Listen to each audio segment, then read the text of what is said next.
मी कामावरून आलो की आई म्हणायची, तुझी बायको दिवसभर अंथरुणावर लोळत असते, काहीच काम करत नाही. मी आईचं ऐकून बायकोला ओरडायचो. एक दिवस तर रागाच्या भरात मी बायकोला घरातून बाहेर काढले. ती रडत रडत तिच्या माहेरी गेली. आई आणि बहिणीला खूप आनंद झाला होता. परंतु त्याच दिवशी असे काही झाले की मी हैराण झालो. कारण माझ्या आईने इतक्या कडक उन्हात जेव्हा मी माझ्या घराच्या दरवाजाजवळ पोहोचलो तेव्हा दरवाजा बंद होता. 10 मिनिटे झाले दरवाजा वाजवून, परंतु कोणी दरवाजा उघडायला आले नाही. मला खूप राग येत होता. मग काही वेळानंतर माझ्या आईने दरवाजा उघडला. मी दमून भागून घामाने भिजलेल्या घरात आलो. माझ्या आईने मला पाण्याचा ग्लास दिला आणि म्हणू लागली, हे बघ, घरातले सगळे काम मी केले आहे, झाडून घेतले आहे, सगळं घर पुसून घेतलं आहे आणि एवढा मोठा भांड्याचा पाळासुद्धा घासला आहे. आता माझ्या हातामध्ये एवढा दम राहिला नाही की घरसुद्धा मीच सांभाळू. तू जरा जाऊन तुझ्या बायकोला बघ, ती दिवसभर काय करते. मी जेव्हा माझ्या खोलीत गेलो तेव्हा मी बघितले की माझी बायको आरामात बेडवर झोपली आहे. मला खूप राग आला आणि तिच्या शेजारी माझी मुलगीसुद्धा झोपली होती. संपूर्ण दिवस मी ऑफिसमध्ये मेहनत करतो, माझं डोकं खूप खर्ची करतो, बॉसची सुद्धा कटकटी ऐकायला लागतात आणि यानंतर 2 बस बदलून घरी येतो आणि या सुनत्याला बघ किती आरामात झोपली आहे. रागात येऊन मी तिला आवाज मारू लागलो तेव्हा ती जागी झाली आणि सोबत झोपलेली माझी मुलगीसुद्धा जागी झाली आणि रडायला लागली होती. सुनीता लगेच उठली आणि सोनूची दुधाची बाटली धुवून त्याच्यात दूध टाकून तिला देऊ लागली. तेव्हा सोनू शांत झाली. सुनीता थोडा वेळ सोनूजवळ बसली आणि मी हात धुण्यासाठी बाहेर निघून गेलो. माझी आई बाहेर उभी होती. ती मला म्हणायला लागली, बघितले का तू तुझ्या डोळ्याने, तू गेल्यानंतर तुझी बायको बेडवर पडून असते आणि घरातली सगळी कामं मीच करते. मी विचार केला की रात्री झोपताना सुनीतासोबत या विषयावर बोलू, परंतु रात्री सोनूला झोपवता खूपच वेळ झाला होता. तरीही सोनू झोपत नव्हती. त्यामुळे सुनीता सोनूला घेऊन दुसऱ्या खोलीत निघून गेली होती. परंतु या व्यतिरिक्त खूप वेळ मला सोनूचा रडायचा आवाज येत होता. सोनू रडत होती, त्यामुळे मी कितीतरी तास झोपू शकलो नव्हतो. मग माहिती नाही कधी माझा डोळा लागला.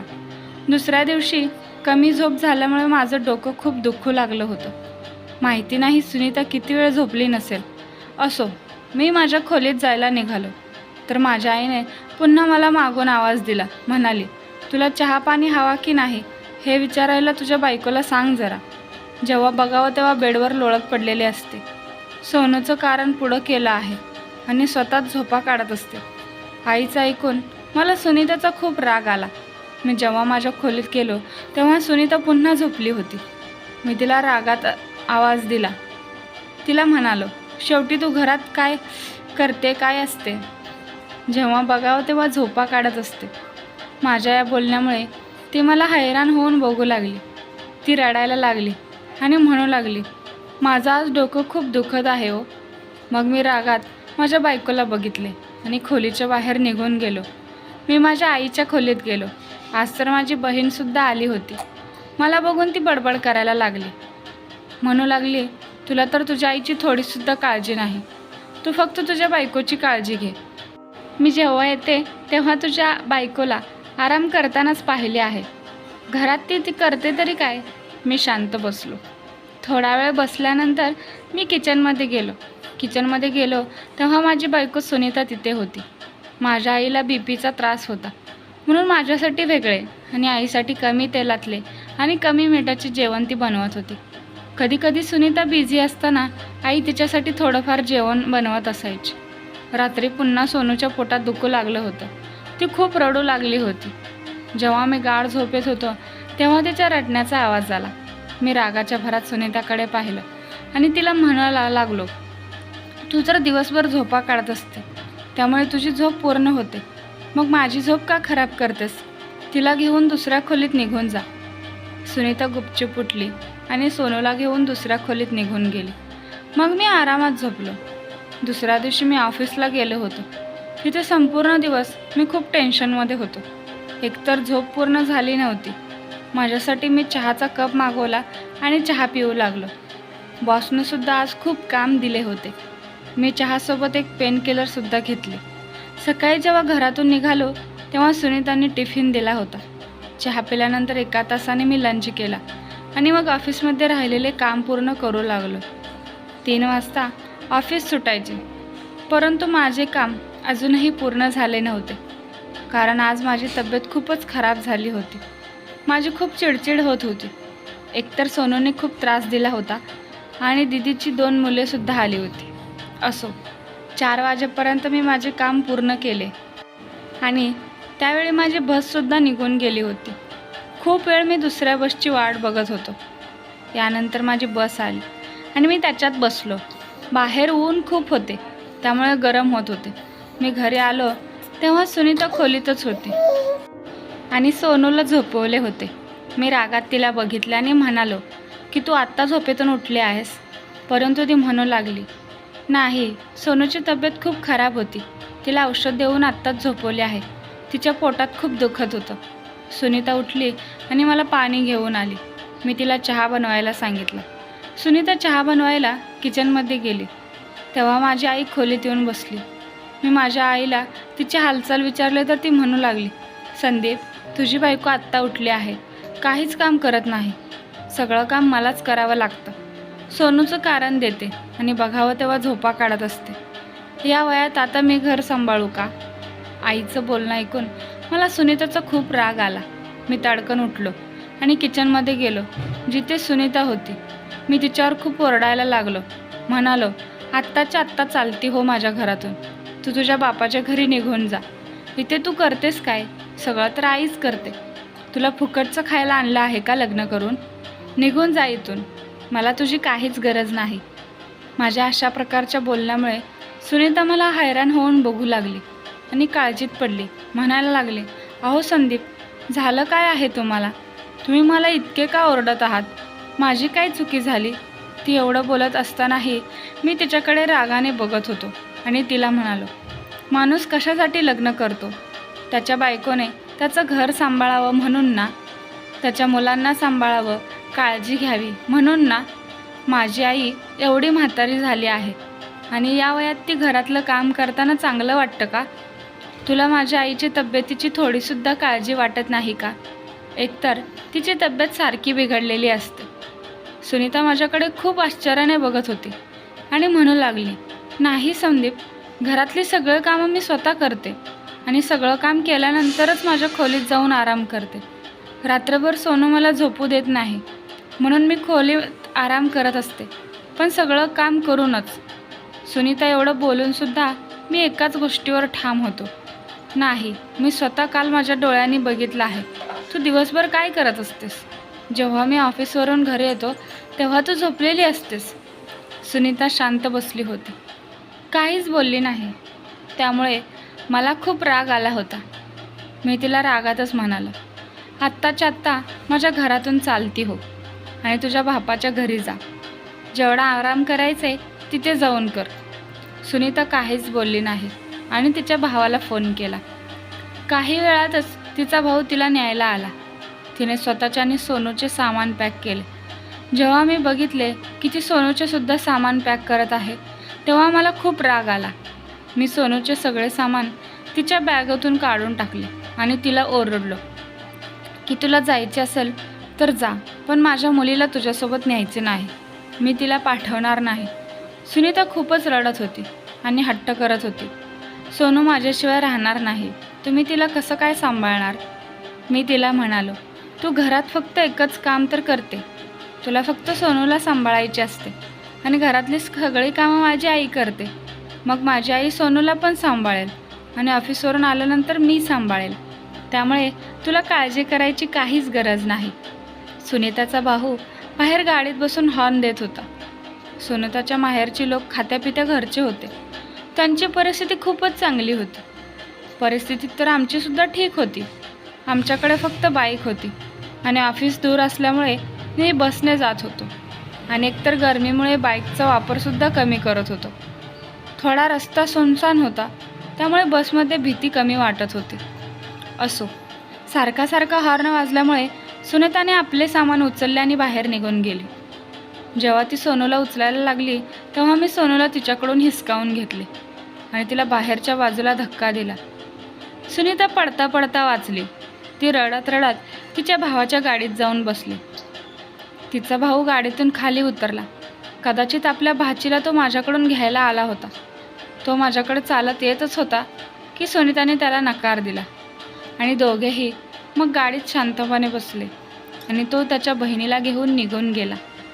मी माझ्या खोलीत आलो तेव्हा सोनू रडत होती. मी आजूबाजूला तिची दुधाची बाटली बघितली पण मला कुठेच मिळाली नाही. जेव्हा मी किचनमध्ये गेलो तेव्हा दुधाची बाटली तशीच सिंकमध्ये पडली होती. मी सोनूला तशीच फरशीवर बसवले. खुर्ची किंवा टेबलवर बसवले नाही कारण ती खाली पडू नये म्हणून. तिला खाली जमिनीवर बसून मी दुधाची बाटली धुतली.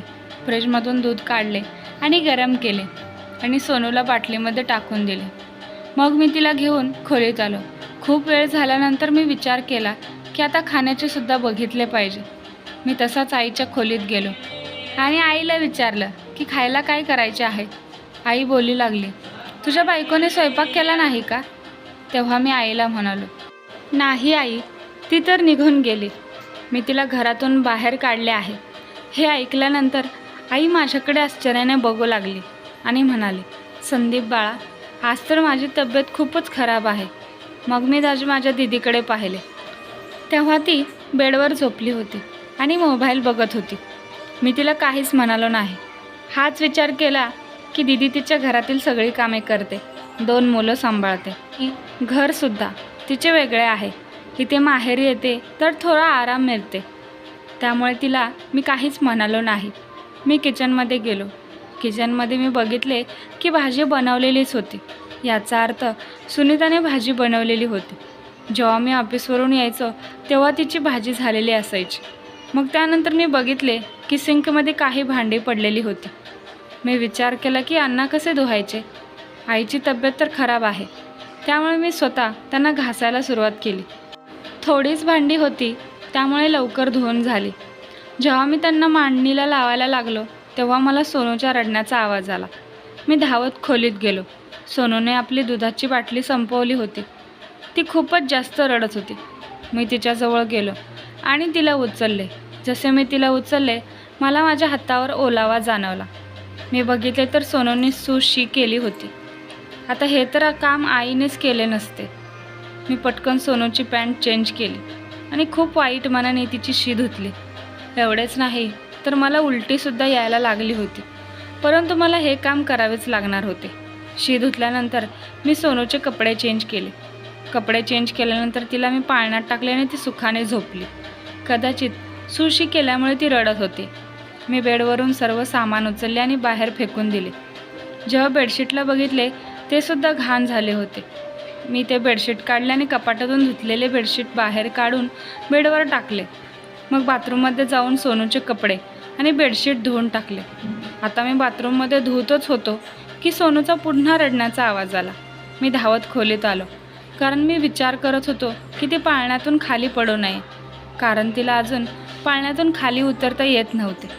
मी सोनूला उचलले आणि आईजवळ घेऊन आलो. मी म्हणालो की थोड्या वेळासाठी सोनूला सांभाळ. मी आलोच. सोनूला आईजवळ सोडले आणि बेडशीट धुवून टेरेसवर वाळत टाकून खाली आलो. खाली आल्यावर मी किचनमध्ये गेलो. मी विचार केला की भाजी तर सुनीता बनवून गेली होती, पण मला चपात्या बनवायच्या होत्या. मग मी विचार केला की चला कसं तरी करून चपात्या बनवायलाच पाहिजे. दीदीची तब्येत खूप खराब आहे. आईला तर मी सांगू शकत नव्हतो की तू काहीतरी बनव. मी फ्रीज खोलून पाहिलं तर फ्रीजमध्ये पीठ नव्हते. आता पीठ कसं मळू? मला तर पीठ कसे मळतात हेच माहिती नव्हतं. मग मी विचार केला की बाहेरून जेवण ऑर्डर करायचे. मी आईचं जेवण बघितलं तर आईचे वेगळं जेवण सुनीताने बनवून ठेवलं होतं. फक्त चपात्या तेवढ्या राहिल्या होत्या. मी हॉटेलमधून गव्हाच्या रोट्या ऑर्डर केल्या आणि मग आईच्या खोलीत गेलो कारण मला सोनूच्या रडण्याचा आवाज येत होता. मी सोनूला तिथून उचलून आणलं आणि तिला शांत करण्याचा प्रयत्न करू लागलो, परंतु मला जाणवले की कदाचित तिला भूक लागली होती. मी किचनमध्ये गेलो आणि तिच्यासाठी सॅरेलॅक बनवले. पहिलं तर मला समजले नाही की सेरेलॅक कसे बनवायचे. मग त्या डब्यावर लिहिले होते की ते कसे बनवायचे. मी तसेच बनवले आणि सोनूला भरवू लागलं. तिने खाता खाता पुन्हा कपडे भरवले. तिला खाऊ भरवल्यानंतर तिचे कपडेसुद्धा मी चेंज केले. त्याचवेळी रोट्यासुद्धा आल्या होत्या. सोनूला बेडवर बसवून तिच्यासमोर छोटी मोठी खेळणे ठेवली होती. ती तिच्यासोबत खेळायला लागली. इतक्यात दरवाजावर बेल वाजली. कदाचित हॉटेलवाल्याने रोटी पाठवल्या होत्या. मी रोट्या घ्यायला बाहेर गेलो आणि रोट्या घेऊन किचनमध्ये आलो तेव्हा बघितले की भाजी थंड झाली होती. कारण खूप वेळ अगोदर सुनीताने भाजी बनवली होती. कदाचित याच्यामुळे की त्यावेळेस सोनू झोपली होती, त्यामुळे तिने भाजी बनवून घेतली असेल. कारण लहान मुलाला सांभाळायचं एवढं सोपं नाही.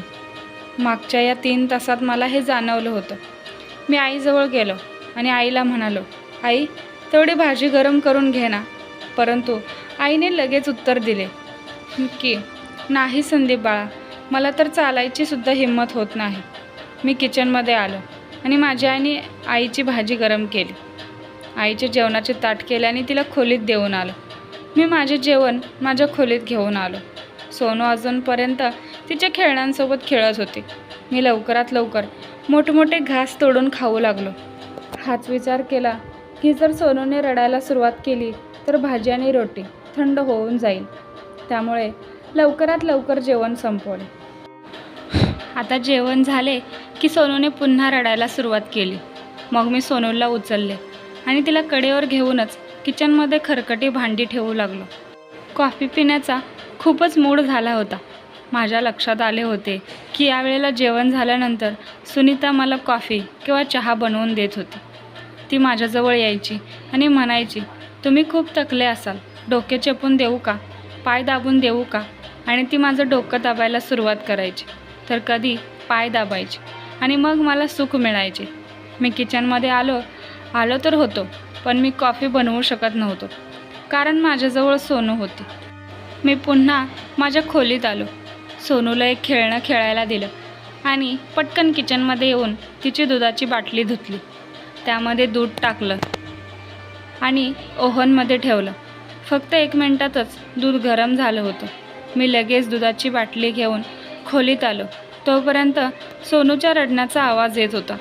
मी सोनूला दुधाची बाटली दिली आणि ती शांत झाली. त्यानंतर मी सोनूला उचलले आणि तिला कुशीत घेऊन फेऱ्या मारू लागलो. काही वेळानंतर ती झोपून गेली. मी स्वतः तिच्याजवळ झोपलो. माहिती नाही माझा डोळा कधी लागला, कारण मागच्या 2-3 तासापासून माझीसुद्धा तब्येत ठीक नव्हती आणि मला खूप दमल्यासारखं वाटत होतं. अर्ध्या रात्री माझे डोळे उघडले कारण मला असे जाणवले की माझे अंथरूण ओले झाले आहे. मी पटकन साईडला लॅम्प ऑन केला आणि बघितले की सोनूने सू केली होती. मी पटकन तिची पॅन्ट चेंज केली, तिचे कपडे चेंज केले. कपाटातून एक अजून बेडशीट काढली आणि तीसुद्धा चेंज केली. झोप एवढी आली होती की ते कपडे बेडशीट मी असेच बाथरूममध्ये फेकून दिले आणि स्वतः झोपलो आणि सोनूलासुद्धा झोपवलं. सकाळी उठलो तेव्हा खूपच वेळ झाला होता.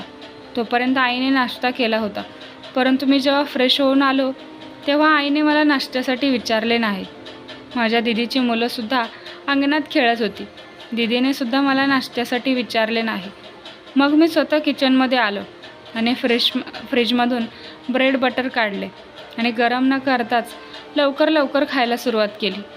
कारण नाही मला पराठा बनवायला येत होता आणि नाही मला तेवढा वेळ होता. तसे तर मला नाश्त्यामध्ये पराठा आणि दही आवडत होते. मला माहिती नाही की सुनीता कधी आणि कसे दही बनवत होती, किती दूध टाकत होती आणि त्यात दही किती मिक्स करत होती. मला तर प्रत्येक गोष्ट वेळेवर हातात मिळत होती. असो, मी ब्रेड खाल्ले आणि लवकरात लवकर तयार होऊन ऑफिसला निघून गेलो आणि सोनूला आईजवळ सोडले.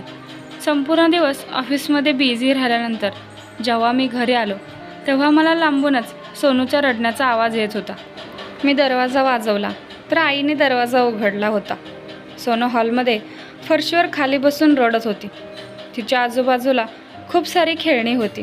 जेव्हा मी आत गेलो तर मला पाहून ती आणखी जास्त रडायला लागली आणि बोबड्या शब्दात पापा पापा म्हणायला लागली. कधी पापा तर कधी मम्मा मम्मा म्हणत होती. मी पटकन तिला उचलले तर तेव्हा तिने पॅन्टमध्ये शी केली होती. माझा हात घाण झाला होता. मी खूप त्रासलो होतो आणि आईकडे पाहू लागलो. आणि आईला म्हणालो की आई, तुला येत नाही तर दीदीला तरी सांगायचे ना. शेवट सोनूसुद्धा तिची कोणातरी लागते ना. भावाची मुलगी आहे, कमीत कमी मजबुरीमध्ये तरी काहीतरी काम तिने केले असते. तेव्हा आई म्हणू लागली, नाही बाळा, तुझी दीदी तर दुपारीच निघून गेली. 1 महिना झाला तुझी दीदी मला भेटायला आली नव्हती, त्यामुळेच ती मला भेटायला आली होती. मी आईला म्हणालो, दीदीला एवढे तरी कळायला हवे होते ना की तुझी तब्येत एवढी बरोबर नाही. 3-4 दिवस अजून राहिली असती तर काय झाले असते. मला तर कळून चुकले होते की घरातले वातावरण बघून ती तिच्या घरी निघून गेली होती. कारण मागच्या वेळी ती जेव्हा आली होती तेव्हा 15 दिवस राहून गेली होती आणि मला स्वतः जाणवले होते की तिची दोन्ही मुलंसुद्धा सुनीतानेच सांभाळले होती आणि दीदी आराम करत असायची. तरीसुद्धा त्यांच्या तोंडी हेच असायचे की सुनीता चांगल्या प्रकारे आमची काळजी घेत नाही, आमच्यावर लक्ष देत नाही. मी हाच विचार करत होतो की सोनूचा जोरजोरात रडण्याचा आवाज आला. मी पटकन बाथरूममध्ये गेलो तेव्हा रात्रीचे कपडे बघून माझं डोकं खराब झालं. आता कसेही असले तरी मला हे स्वतःलाच करावं लागणार होतं. मी सोनूचे कपडे काढले आणि तिला आंघोळ घालायला लागलो. मला या सगळ्याचा अजिबात अनुभव नव्हता, परंतु हे सगळं आता मलाच करावं लागणार होतं. मी सोनूला चांगल्या प्रकारे तयार केलं आणि खोलीसुद्धा चांगल्या प्रकारे आवरली. मग लगेच बाथरूममध्ये जे घाण कपडे होते त्यांना धुतलं. माझा शर्टसुद्धा धुतला आणि टेरेसवर सुकवायला निघून गेलो. मला भरपूर काही आठवत होते की एवढं सगळं काम केल्यानंतर सुनीताच्या कपाळावर आट्या कधीच आल्या नव्हत्या. जर तिला मी काही बोललो तर ती हसून विषय टाळायची. या व्यतिरिक्त तीसुद्धा माझी खूप काळजी घेत होती. हे सगळं काही आईमुळे झाले होते. कारण आई मला प्रत्येक वेळेस टोमणे द्यायची, म्हणायची तुझी बायको घरात काहीच काम करत नाही. माहिती नाही आईला सुनीताचा एवढा राग का येत होता. मी किचनमध्ये गेलो, तिथे काहीच बनवलेलं नव्हतं, फक्त आईचे जेवण बनवले होते. सोनूला गरम दूध करून दिले आणि आज विचार करत होतो की इतकं भडकवल्यानंतर आईने एवढंच केलं की स्वतःसाठी कमी मिठातलं आणि कमी तेलातलं जेवण बनवलं, पण मुलालासुद्धा विचारलं नाही. आई त्यावेळेस म्हणायची की सगळी भांडी मीच घासत होते, परंतु आता तर खरकटी भांडी सिंकमध्ये तशीच होती. आई हे म्हणत होती की मी फरशी पण पुसते, परंतु 2 दिवसापासून फरशी घाण दिसत होती. मी किचनमध्ये गेलो आणि काही भांडी घासली, किचन आवरलं आणि खोलीत येऊन सोनूला उठवलं आणि तिला प्रेम करू लागलो. सोनूला म्हणालो, चल बाळा. जेव्हा मी बाहेर निघालो तर आई म्हणाली, संदीप बाळा कुठे जात आहेस? मी आईला म्हणालो, आई मला माहिती आहे मला कुठे जायचे आहे. हे बोलताना मी माझी बाईक काढली आणि सोनूला पुढे बसवले आणि बाईकला त्या बाजूला नेले जिथे मला जायचे होते. मला समजले होते की मी सुनीताशिवाय अपूर्ण आहे, माझ्या बायकोशिवाय माझं घर अपूर्ण आहे. हे सगळं काही माझी मुलगी, माझे घर, माझ्या बायकोने तर सांभाळलं आहे. मला अजूनसुद्धा आठवत होते की सकाळी ऑफिससाठी कपडे काढून ठेवणे माझ्यासाठी किती अवघड काम होते. तर सुनीताचीच कृपा झाली, कारण तिने माझे काही कपडे प्रेस करून कपाटात ठेवले होते. मी याच विचारात होतो की मी सुनीताच्या माहेरी पोचलो. मी दरवाजा वाजवला तर दरवाजा सुनीताच्या वहिनीने उघडला होता. मी त्यांना नमस्ते करून आतमध्ये आलो. त्यांनी सोनूला माझ्याकडून घेतले आणि तिला प्रेम करू लागल्या. मी त्यांना सुनीताबद्दल विचारले तेव्हा त्यांनी मला सांगितले की सुनीता तिच्या खोलीत बसली आहे. मी जेव्हा सुनीताच्या खोलीत गेलो तेव्हा मी हे बघून हैराण झालो की सुनीताचे डोळे रडून रडून सुजले होते. कदाचित ती खूप जास्त रडली होती. मी तिला आवाज दिला. ती मला बघून खूप हैराण झाली आणि लगेच उठून उभी राहिली आणि सोनूबद्दल विचारायला लागली. ती बाहेर पळतच गेली आणि सोनूला आपल्या कुशीत घेऊन चुंबन देऊ लागली. हे सगळं बघून मला खूप आनंद झाला होता. मी सुनीताचा हात पकडला आणि तिला म्हणालो, सुनीता मी माफी मागायला आलो आहे. तुझ्याशिवाय माझं घर अपूर्ण आहे. मी बोलतच होतो की ती हसायला लागली आणि सोनूला प्रेम करू लागली. ती एक पत्नी होती, एक आईसुद्धा होती. ती खूप आनंदाने माझ्यासोबत माझ्या घरी आली. फक्त या 2 दिवसात मला जाणवले होते की एका पत्नीशिवाय घर, पती आणि मूल सगळं काही अपूर्ण आहे. तिच्याशिवाय घराला घर पण नाही.